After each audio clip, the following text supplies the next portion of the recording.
And welcome to Hannity. Tonight, for the very first time, we are hearing from the source of the bombshell leaks regarding the U.S. government's unprecedented ability to spy on you, the American people.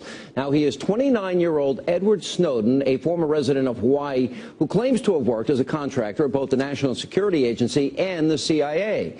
Now, Snowden is currently hiding in Hong Kong, and today the White House refused to comment on whether or not the U.S. will seek to extradite him back to the U.S. to face charges. Now, in a moment, you're going to hear directly from the man who some consider to be a hero and others are calling a traitor. But first, it's important to understand exactly what top-secret information this so-called whistleblower revealed to the public. Now, it falls into two categories. Number one, we know that it was Edward Snowden who told the UK's Guardian newspaper about this court order, the one you see there. It permits the U.S. government to collect the phone records of more than 100 million Verizon customers.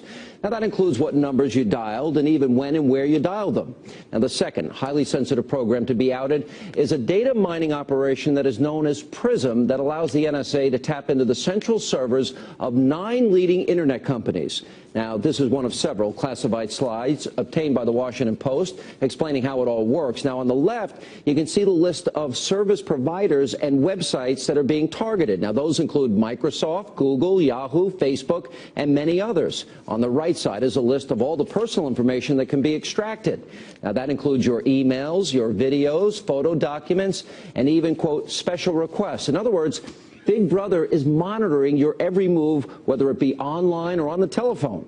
Now, as I mentioned earlier, the individual responsible for leaking the existence of these two constitutionally questionable spy programs has now come forward, and he spoke to the Guardian newspaper yesterday. Let's take a look. The NSA specifically targets the communications of everyone. It ingests them by default.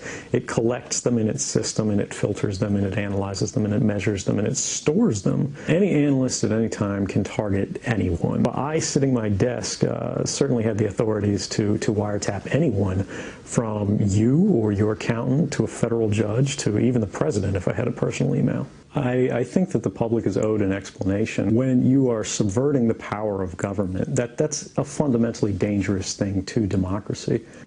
All right, pretty chilling. Now, before I bring in my first guest, let's talk about why this story, why is this important to you? Number one, this is America, and as law-abiding American citizens, you have a right to privacy. Number two, these actions by the Obama administration are a clear, very clear violation of the Fourth Amendment, which prohibits unreasonable search and seizure. Number three, the Constitution. It is our rule of law. If we do not respect and honor the Constitution, then anarchy and tyranny will there follow. Joining me now with reaction, Kentucky Senator Rand Paul. Senator, good to see you. Welcome back, sir. Good to be with you, Sean. And if you see the president, can you give him a message? Well, I'm in I'll be seeing him sometime later. Yeah. Yeah. Here's the message for the president. I'm in Philadelphia. He doesn't need to look at my phone records. I'll just go ahead and let him know where I am tonight in case he's looking for me. Okay. The only place they won't be able to find you is on MSNBC. Oh, sorry. All right. Now, let me ask you on a serious question. Let me see if I got this right. The government is snooping on every American watching this program, every American, and they've been resistant to say, like, Fort Hood is a war on terror. They won't use the T word for terrorism, but apparently they're looking up T for Tea Party.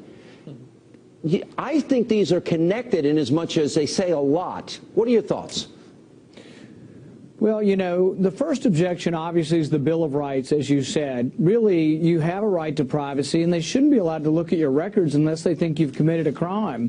But the second aspect of this is it's not a very good way to look for terrorists. For example, the Sinarif brothers, the Boston Marathon bomber, we knew he was a potential problem, but then somebody forgot to look and find out that he had flown back to Chechnya. So we're not doing a good enough police work. We can't seem to keep up with the people we've been told about. Remember the underwear bomber? His dad turned him in, and we couldn't keep up with him. He still got on a plane, and yet they think somehow they're going to go through billions of bits of information every day. I think really we have to step back and say, is this good police work? But also, isn't our right to privacy more important than this? Well, would you then say it's broad sweeping, the least effective method possible, and the most intrusive on our rights? Yeah, and I think the thing is that really, this is what our founding fathers fought the revolution over. At least one of the points is they objected to general warrants. These were warrants that didn't specify who was going to be searched, so the British soldiers could go from house to house. Now we're going from computer to computer, not of people who are suspected of being terrorists, of every American. They're going through 1 billion phone calls a day, and from your phone records, they can track your movements. That's why I was joking about telling the president I'm in Philadelphia, because I called my wife earlier so they can ping that, and they'll know that I'm actually in Philadelphia tonight. And really, do we really want them tracking our whereabouts? That's funny, but honestly, it's not that funny. Let's take a look. And the president, as a candidate, and had a lot of things to say about this, that he wouldn't do this. Let's remind people of the things that he promised.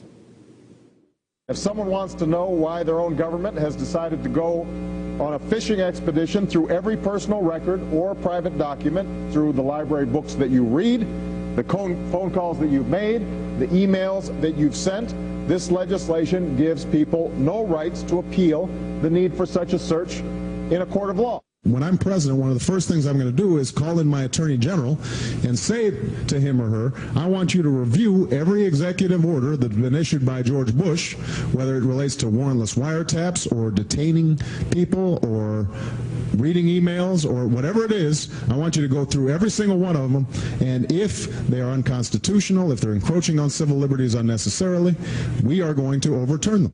I will provide our intelligence and law enforcement agencies with the tools they need to track and take out the terrorists without undermining our Constitution and our freedom. We need to find a way forward to make sure that we can stop terrorists while protecting privacy and liberty of innocent Americans. As for our common defense, we reject as false the choice between our safety and our ideals.